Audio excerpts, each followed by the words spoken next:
Joining me today is my friend Cole Halpin. How you doing today, Cole? Hey, Nathan, doing pretty good. How are you? Doing well.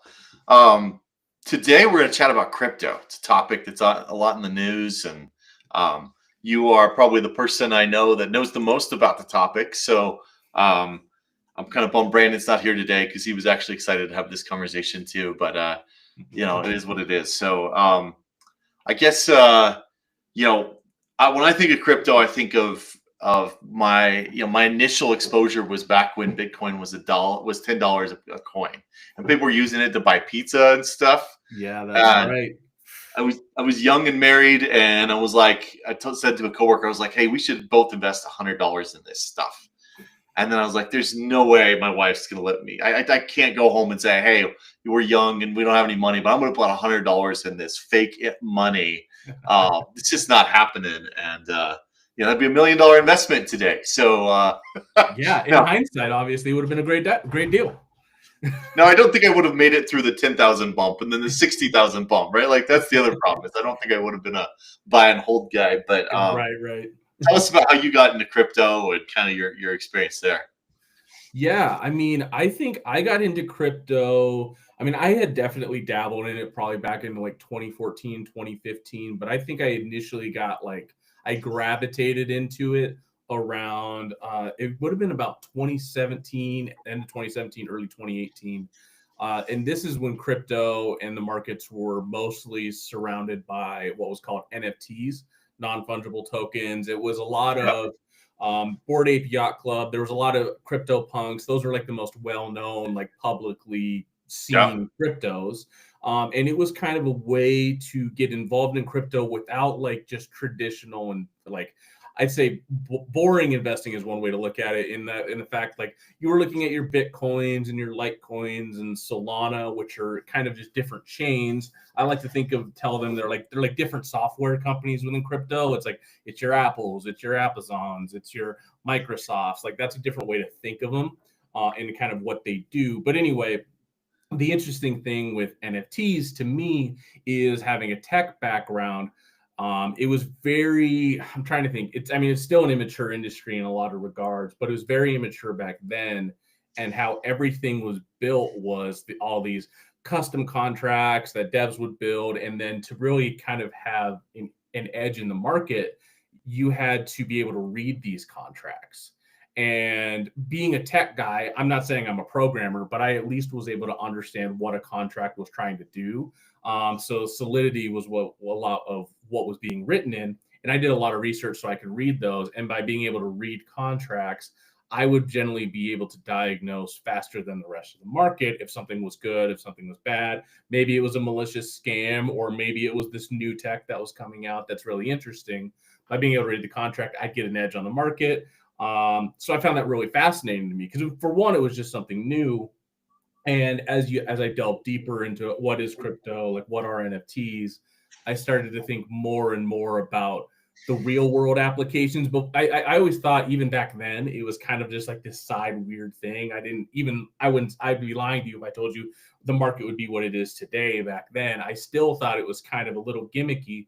But once I got into it, especially on the NFT sides, I started to think of like real world problems that it started to solve. And once I could start to identify a few, I was like, this like blockchain technologies and things like that could really truly replace some of the antiquated systems that we use today. When you think of like record deals and how those are paid on royalties, that's something that crypto can handle natively from a contract that's publicly visible and it's secure and blah blah blah.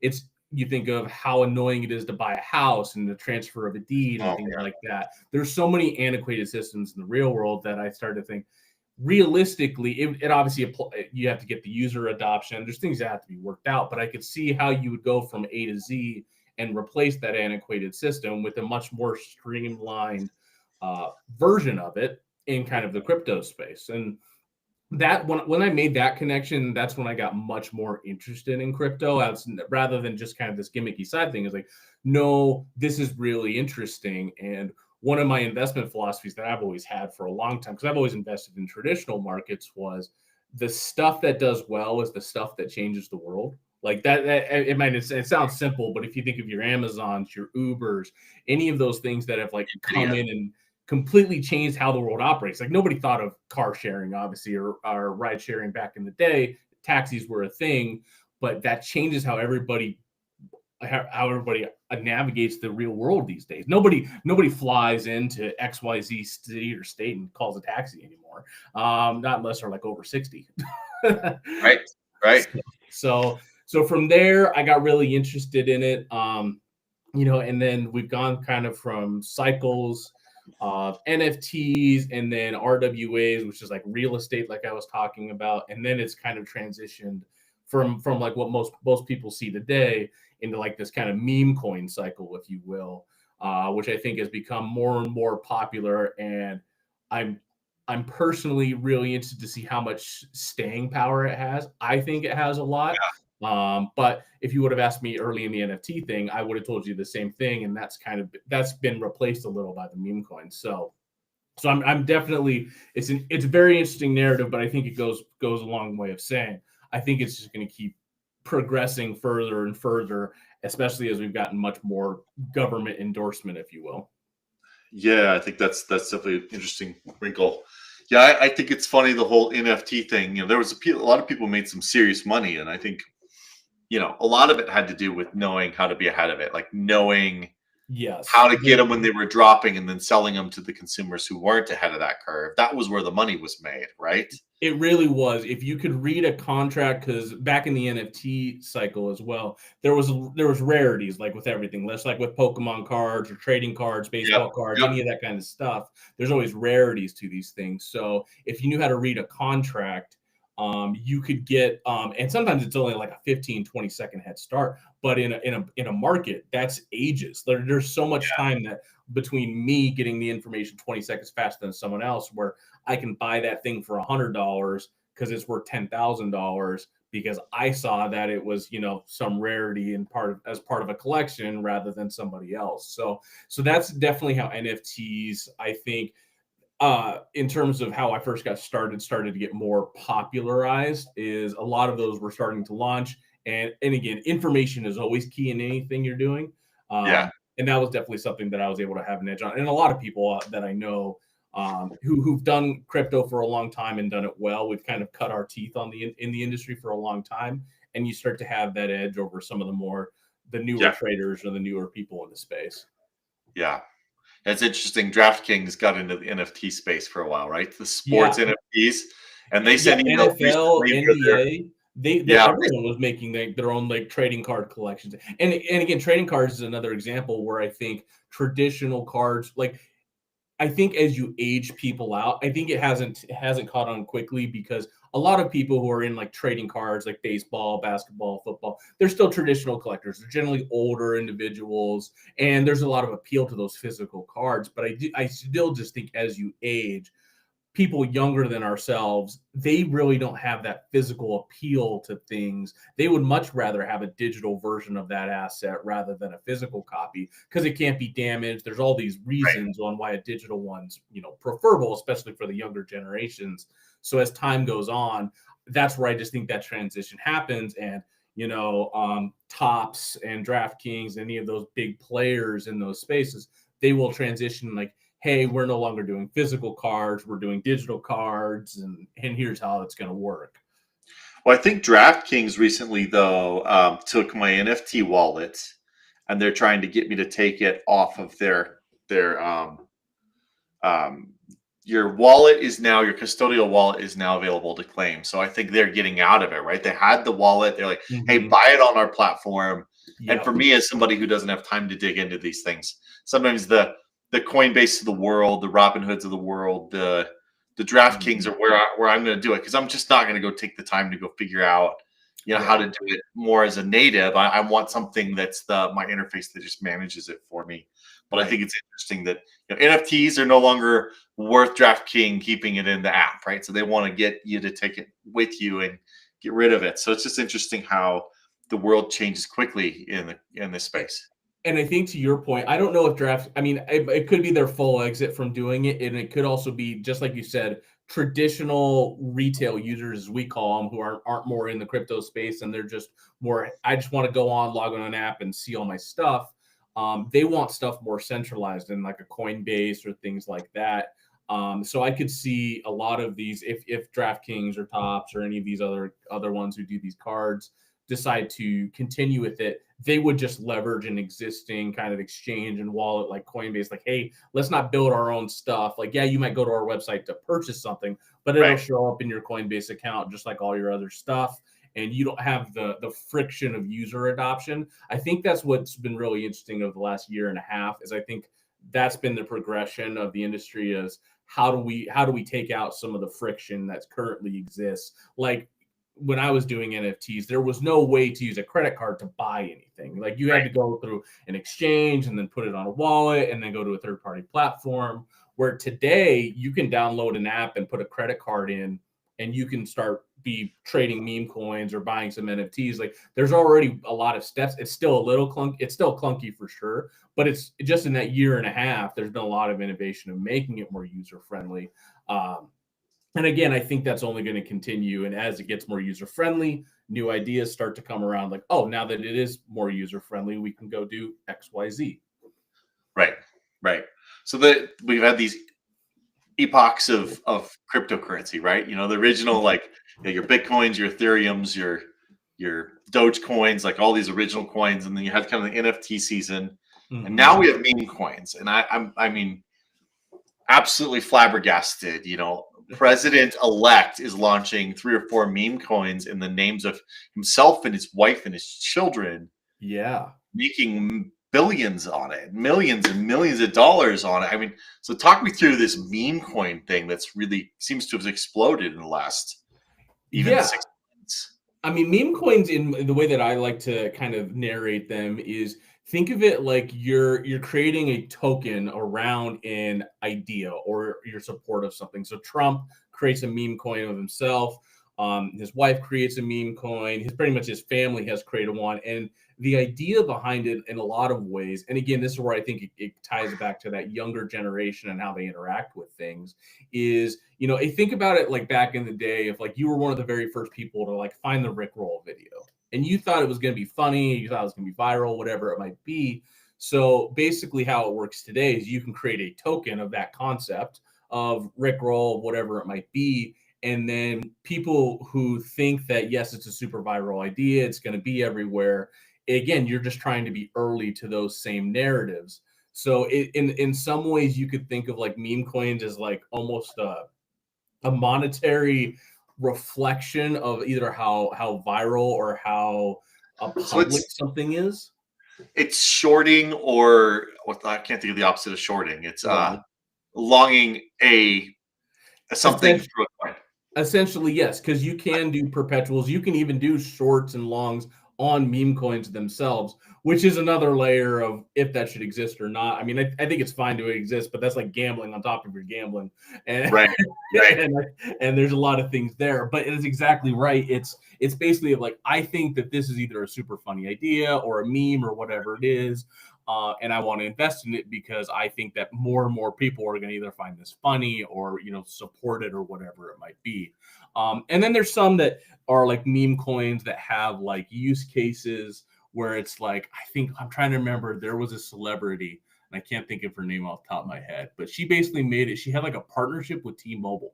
So if you bought her meme coin, you could pay your T-Mobile bill using her meme coin rather than just like Elon was saying, hey, you can buy a Tesla with, you know, using Dogecoin. It's basically the exact same concept, right? Yeah.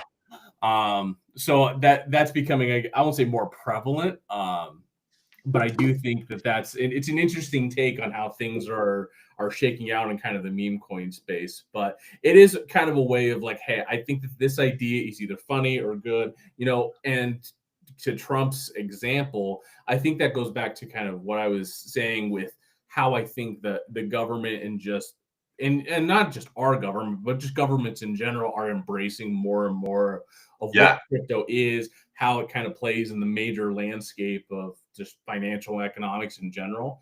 You know, when the president-elect launches a coin two days before he goes into office, it kind of points towards that, at the very least, For the next 4 years, he's probably going to have a pro look on what this means, and at least embracing it. I mean, he's talked, and obviously people like me who are, I guess, more bullish on crypto. He's talked about leveraging crypto to kind of create a wealth fund to pay off some of the debts and that the U.S. has accumulated and things like that. And, for me, even if you take it aside, one of the appeals that I always like is it's a universal currency. Like, I don't have to worry about the price of the won or the pound or anything like that. Solana is Solana, crypto, Bitcoin, it's the same price. So if you think about it from like a long-term view, we get to a point where there are no conversion rates for things like that. It's like, no, I'm transacting in Bitcoin. Doesn't matter if I'm in the US, if I'm in Japan, if I'm in Europe. It's all the same. There's nothing that needs to be converted. And a lot of the layers of complexity of current financial systems start to become simpler. Right. Yeah, it's fascinating. So you have the currency aspect of it, which, that was the original Bitcoin thesis, right? And in some ways it's very effective, right? What are most ransomware payments made in? Crypto, because it's universal and was harder to track. I think the ability to track it has exploded, and I know a lot of it gets traced and pulled back, and people, it's not the super secret squirrel environment people thought it was.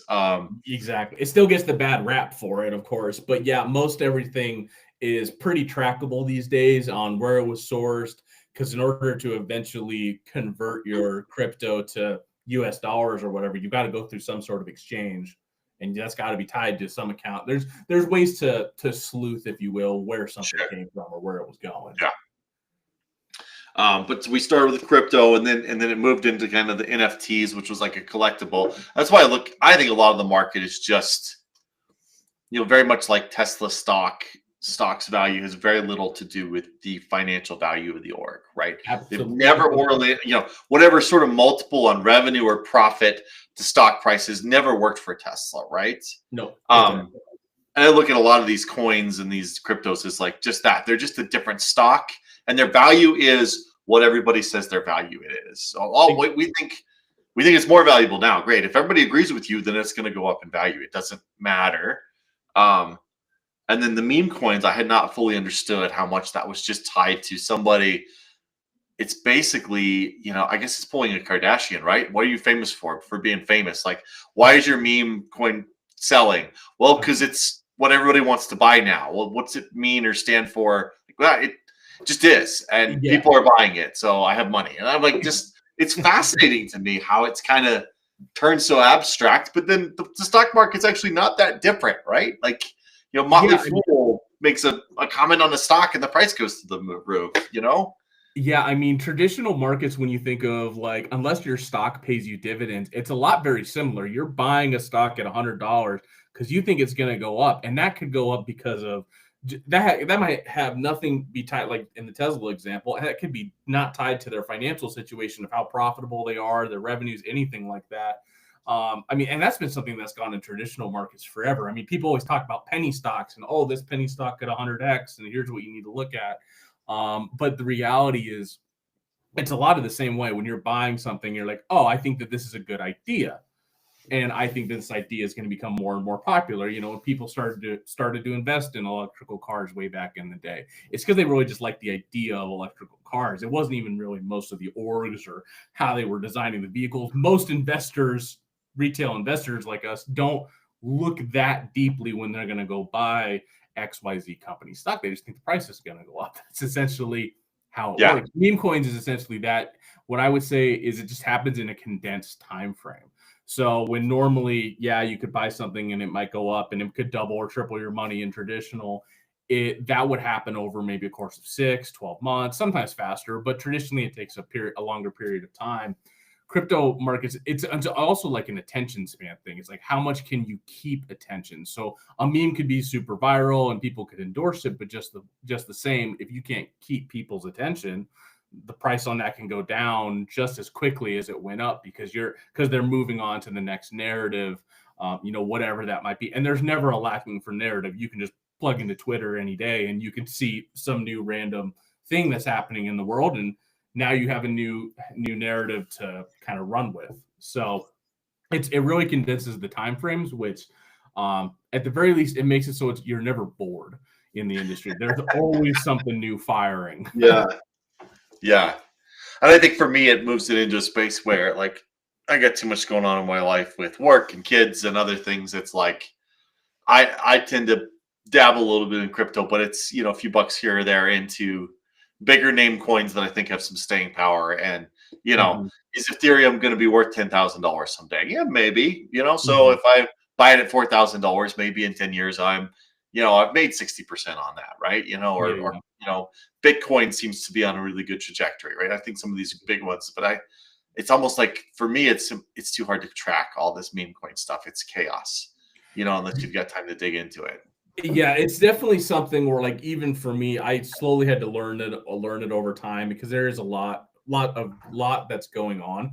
I still keep most of my investing in the majors, as we call them, your Ethereums, your Bitcoins, your Solanas, your XRPs. Those are the more stable ones where, yeah, they're not going to 100 or 1,000x anymore like it could have back if you would have bought Bitcoin way back in the day. But Right. on the flip side, if you just compare it to a traditional stock, like, would I rather buy Bitcoin or Amazon right now over the next 18 months? I'd rather buy Bitcoin because I think if you stood those charts side by side, which one do I think is going to have a larger push from a narrative and just a price perspective? I would gamble on Bitcoin rather than Amazon. And Amazon's a great one company, and from if you Sure. look at the chart, it's traditionally always done really well. But it's always about outpacing what other things your money investment could have done. Right. So that's where I think crypto is, again, going back to it, more appealing to the younger generations. Is admittedly they're a little bit more gambler focused, if you will, Sure. and they have less to risk. Some of these kids, they're just, I'll throw $50 at whatever, and if I lose it, like, it Right. sucks, but they just kind of move on. And that's where the meme coins also appeal to some of those. I think the younger generation grabs onto these meme coin ideas a lot more. But again, you go back to Dogecoin. That's essentially a meme coin chain, and It is. and it's been running for years. It's Maybe kind the of almost original. like the original meme coin, if you will. Yeah. Yeah, absolutely. Um, what about real world uses of crypto? There was a long conversation like, hey, the Ethereum framework was going to be where a lot of other technologies would move into, and like whatever it Mhm. was, financial transactions or contracts. Yep. And I don't know if you remember back like 6, 7 years ago, you open your Coinbase app and every day you could watch another set of videos to earn $1 worth of I do remember those. whatever meme coin at the time was trying to launch, right? And Yeah, they're like, yeah. "Oh, our coin is going to transform wire transfers between the U.S. and Europe and third world countries, and here's why it's better than anything you've ever seen." And smart Yeah. contracts. To me, I've kind of felt from the outside that, like, I love some of that promise, and it feels like none of it's come to very little of it's come to fruition. What do you think? When do you think we're going to see that real crypto infrastructure actually take hold? I think that we would have had a lot more progress. What I would like, so XRP was the common one. It was kind of the SEC like poster child for like crypto in a negative way from the SEC perspective. And they were one that was really an up and comer back. This was 2019, I want to say.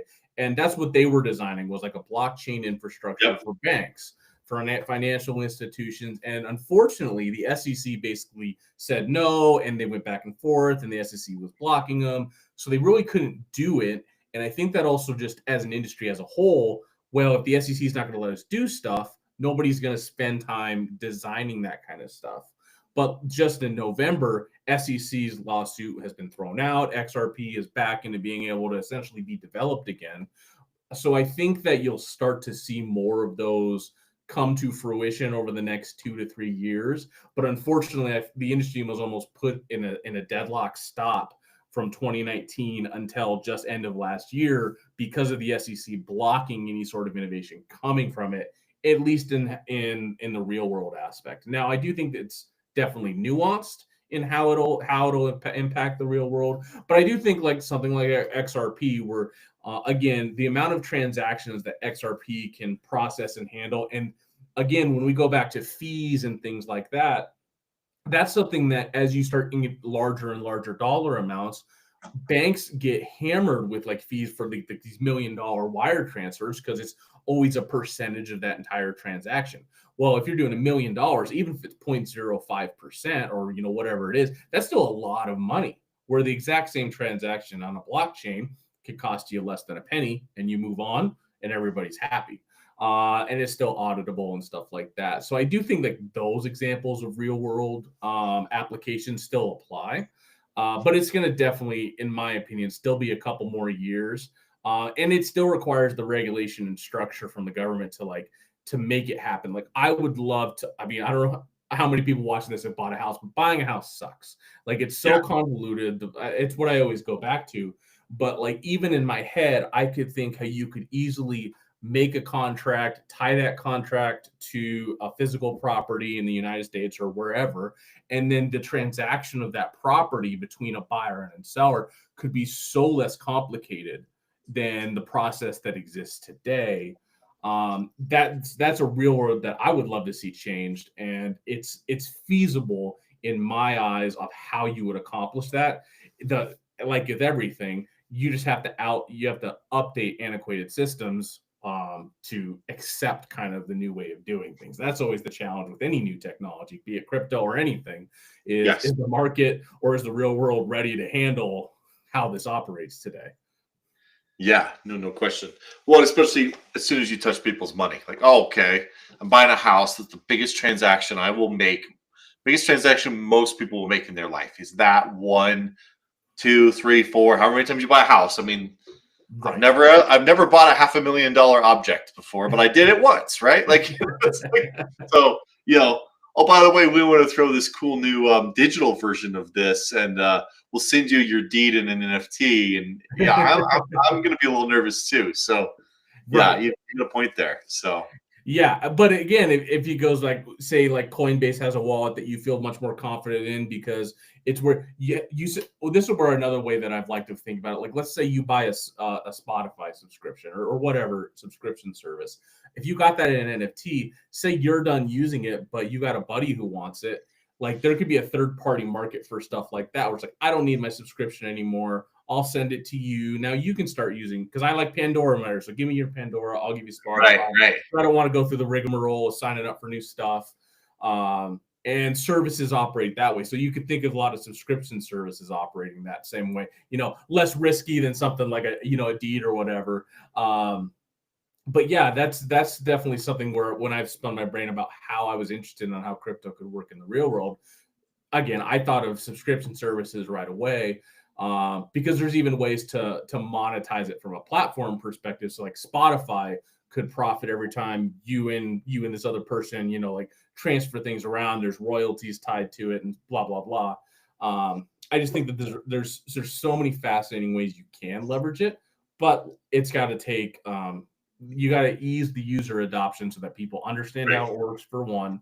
And it's easy to get done. Those are the two biggest things with any new platform or any new product that ever comes out to the market. Makes sense. Well, if you looked into your crystal ball, Cole, what do you think are going to be the things happening in the next 12, 18 months in the space? Man, I mean, I'm obviously very optimistic. When we go back to it, Trump and his administration have been very pro crypto. I mean, they've been trying to find ways to endorse it for a long period of time now. So I think, if you're looking from price models, I could see Bitcoin well over the 200,000 price target by the end of 18 months, because I think something that's depressed the prices of a lot of these cryptos is regulation and the unknown for so long, because governments have been very hands off of like, I don't want to like accept this sort of thing. But as soon as you flip that switch and the government's like, no, this is good, we like it, we're embracing it, whatever, I think you'll start to see a lot more user adoption. I think there's going to be a lot more ways for users to easily access, either maybe it's meme coins because they want to get interested in it, maybe it's just traditional stuff, a centralized wallet, so they don't have to figure out all these different things. I think you'll see a lot new applications and things come into the market that just makes it for what we call retail to easily access and be exposed to the crypto markets. That's probably the biggest thing I see in the next 12 to 18.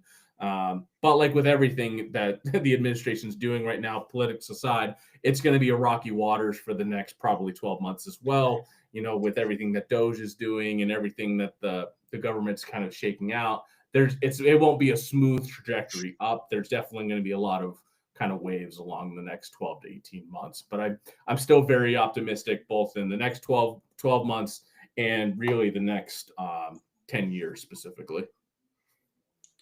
Yeah, and I think it's interesting. I feel like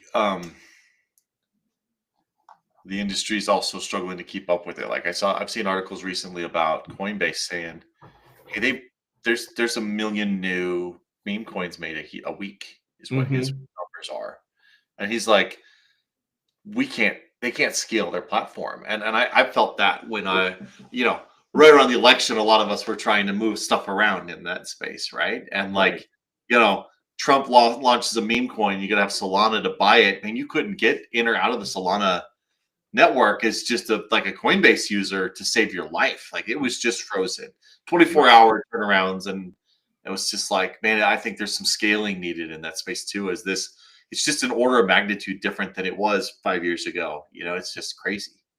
Yeah, for sure. And Solana is a good example. I mean, any infrastructure that you expected to have a million concurrent users and suddenly jumps to 10 million is always going to crash. I don't care. I don't care what technology it is. But Solana or Bitcoin or any of those, they do need to beef up their infrastructure, and that's what I think will also happen. There's been Ethereum upgrades. There's been a lot of chain upgrades to like handle the increased volume and reducing the complexity of transactions, so it's not as much load. Those are the fascinating things in tech that's always happening kind of in the background. So I think that's, again, just something that's going to become more and more prevalent as kind of things progress here over the next little while. Well, it's wild space, man. I'm always hopeful that crypto somehow solves some technical problems for us. Like email is a problem that needs to be solved. Like, how do you you get your pay stub and your invoices and your phishing in exactly the same place? Like, it's just really hard. Like, email's really broken. I really fundamentally broken, and it's going to get worse as AI makes the phishing and the threat actor emails so much harder to discern. And I wonder if somebody's going to get smart and go, "Hey, I'm gonna sign all my emails literally legit with the blockchain," and somebody's going to invent a way to reinvent that entire infrastructure. Because I don't desperate for it. So getting rid of Outlook in Teams is definitely a boon, I think, for most people if they could replace it with anything.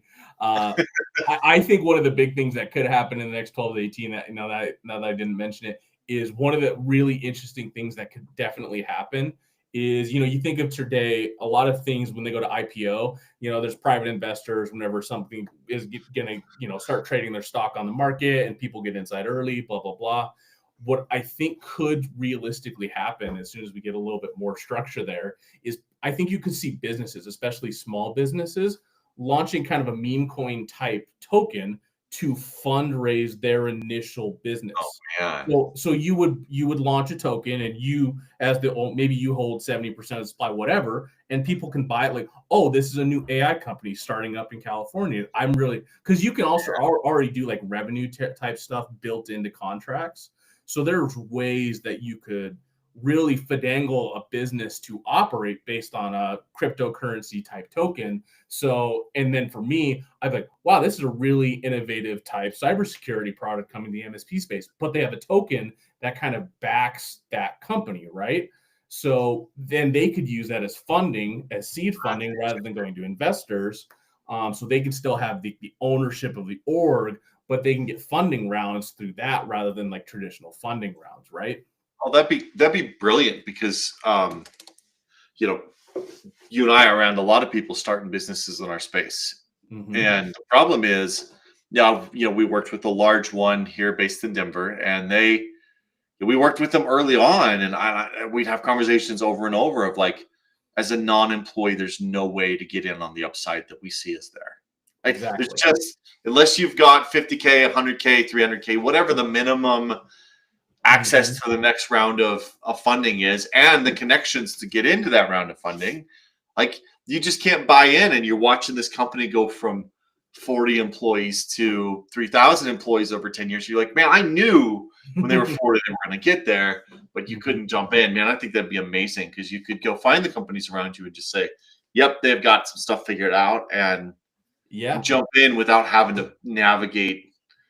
I mean, and the other problem with investing is like all the paperwork that comes with it. You got, IRS form 83B and this form and that form. And like, it just gets really complicated. And a meme coin would make that really interesting. So yeah, you could token launch something like that and figure out the tokenomics for how much supply you want to control versus leave out to public and things like that. And then again, like let's say you're a small business, somebody gets promoted, you want to reward them and you want them to be involved in the company.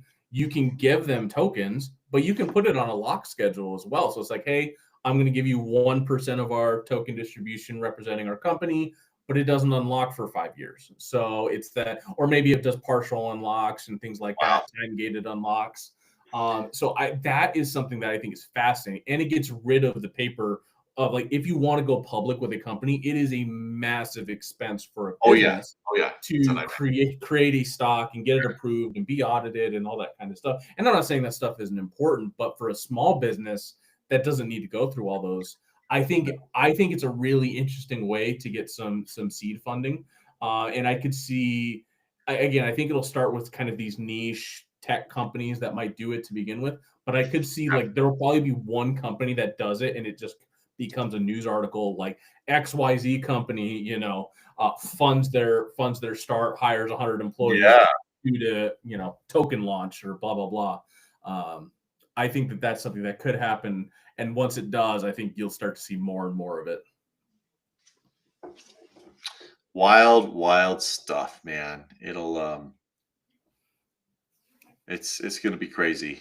But yeah, man, thanks for kind of talking through it with me. I learned a lot, and what a wild space to be in. So we'd love to have you back on someday and just kind of keep hearing what you're learning, because in 6 months we'll be talking about a different set of things, I'm sure, with this this climate. I think it's going to be wild. So thanks for your time. I appreciate you having me on. And 6 months from now, half of what I said could not be relevant anymore, because that's just how fast the world works and this market works. There's no doubt about it. How it works, man. Awesome. Well, thanks for joining us on the IT Collab podcast. Look forward to having you join us on the next one.